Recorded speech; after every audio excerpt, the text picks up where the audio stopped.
So in our last video, we installed OpenCRAVAT into our virtual environment. So our virtual environment here, remember, is called OC_test.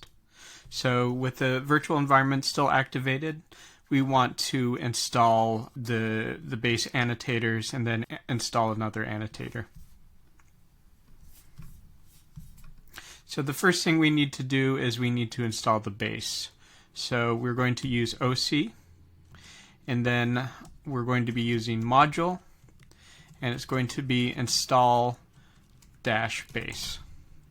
So just note that there is that dash between install and base there. So it's going to go and fetch all of the dependencies that we need, and everything seems to be installed. So now we can look for the annotators. So let's take a look at the annotators that are currently installed. So we can do that with an OC module, ls, without anything after it. And so you can see this is the list of all of the modules or annotators that are installed. So we can see that ClinVar is already installed, but we also want to install one called Civic. So I'm going to look for it in the list of all of the annotators. So if we use an OC module, ls, much like the Unix command, but we added -a, this is going to show all of the available modules. And you can see there's quite a few. So let's look for the Civic module in particular.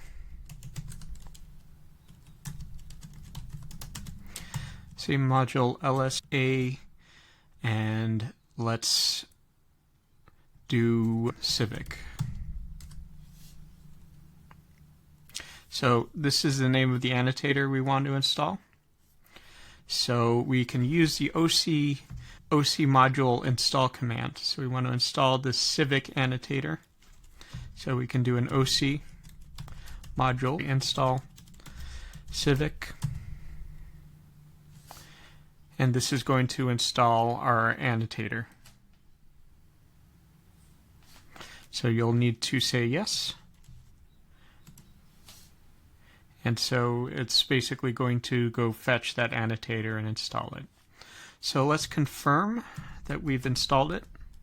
So OC module ls. Remember, if we just use an ls with not the -a, we'll just see our locally installed modules. And if we go to the very top, you can see that we have the Civic module installed. So that's the basics of installing an annotator.